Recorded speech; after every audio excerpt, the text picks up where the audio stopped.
metemos de lleno en una de las tecnologías que de verdad están moviendo los hilos de la inteligencia artificial moderna, las bases de datos vectoriales. Podríamos decir que son como el cerebro que permite a la IA ir más allá de los unos y ceros para entender el mundo de una forma que, a veces, asusta de lo humana que es.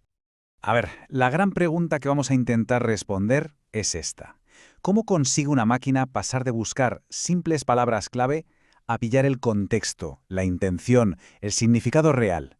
Bueno, pues la respuesta está en traducir nuestro mundo, con todos sus matices, a un lenguaje que la IA pueda procesar. Venga, vamos a ver el plan de hoy. Primero, vamos a entender por qué las herramientas de siempre se nos han quedado cortas. Después, descubriremos el truco de magia que usa la IA para convertirlo todo en números. Veremos el motor, cómo funcionan estas bases de datos por dentro, sus aplicaciones prácticas y, para terminar, qué hay que tener en cuenta antes de lanzarse a usarlas. Pues arrancamos con el primer punto, el problema de los datos. Porque para entender por qué necesitamos algo nuevo, primero hay que ver dónde fallaba lo que ya teníamos.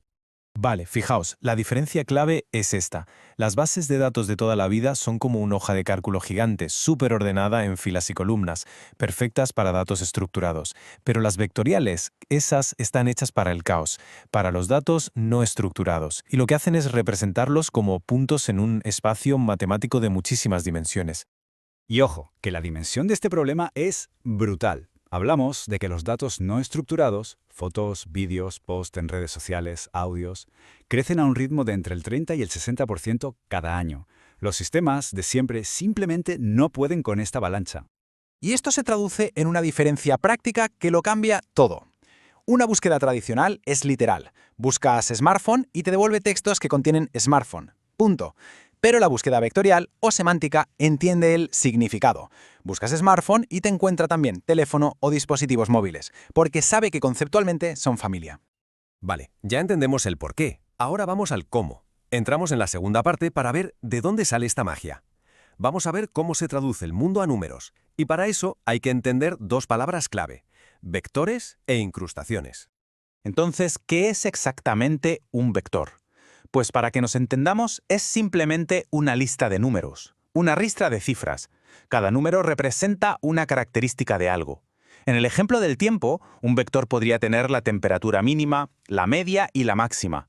Es la forma que tiene la IA de ver y medir las cosas. Y aquí es donde, de verdad, ocurre la magia. La incrustación vectorial, o embedding, es el proceso que coge algo complejo como una palabra y lo convierte en uno de esos vectores numéricos. ¿Y cómo lo hace con una imagen? Pues analizando sus patrones, sus colores, sus formas y creando su huella dactilar numérica. Es, en esencia, el traductor universal que permite a la IA entender nuestro mundo. Mirad, lo increíble de todo esto se ve perfectamente aquí. Fijaos en los vectores de gato y perro. Los números no son iguales, claro, pero son relativamente parecidos. Esto quiere decir que en el mapa mental de la IA, estos dos conceptos están muy cerca el uno del otro, igual que en el mundo real. Y esa cercanía numérica, esa es la base de la comprensión semántica. Bien, ya sabemos qué son los vectores. Ahora toca abrir el capó y ver cómo una base de datos los maneja por dentro. Vamos con la tercera sección. Básicamente, todo el tinglado funciona en 3 pasos muy lógicos. Primero, almacenamiento. La base de datos guarda esos vectores y la información asociada. Segundo, indexación, o sea, los organiza de forma superinteligente para encontrarlos en un suspiro. Y tercero, búsqueda. Cuando le llega una consulta, busca los vectores más cercanos, los más parecidos.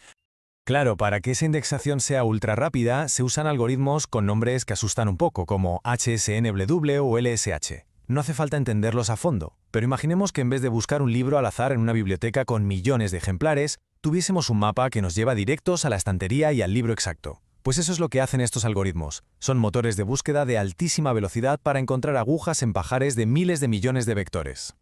¡Perfecto! Ya hemos visto la teoría, que está muy bien. Pero, ¿para qué sirve todo esto en el mundo real? Vamos a la práctica en la cuarta sección, la IA en acción. Pues el impacto es tremendo, lo estamos viendo por todas partes, desde chatbots que por fin entienden lo que les preguntas, hasta los motores de recomendación que clavan la siguiente serie que te va a gustar. También para buscar imágenes por lo que contienen, no por su nombre de archivo, o para detectar cosas raras en datos financieros. Pero una de las aplicaciones más revolucionarias es la primera de la lista, RAG. Eso es, RAG. Quedaos con estas siglas. Es una técnica que básicamente conecta a los grandes modelos de lenguaje con una fuente de verdad externa, como una base de datos vectorial. Y esto, como dice la cita, ancla al modelo en la realidad, en datos fiables y actualizados. Es la mejor arma que tenemos ahora mismo para reducir las famosas alucinaciones de la IA y hacerla mucho más fiable. Venga, que ya llegamos al final. Y como con cualquier tecnología potente, hay que poner en la balanza las ventajas, que son muchas, y las cosas a tener en cuenta. Las ventajas, la verdad, saltan a la vista. Por encima de todo, la velocidad y el rendimiento que ofrecen en búsquedas masivas. Además, son súper escalables, aguantan un crecimiento de datos brutal y son muy flexibles para trabajar con casi cualquier cosa que les eches, desde texto hasta vídeo.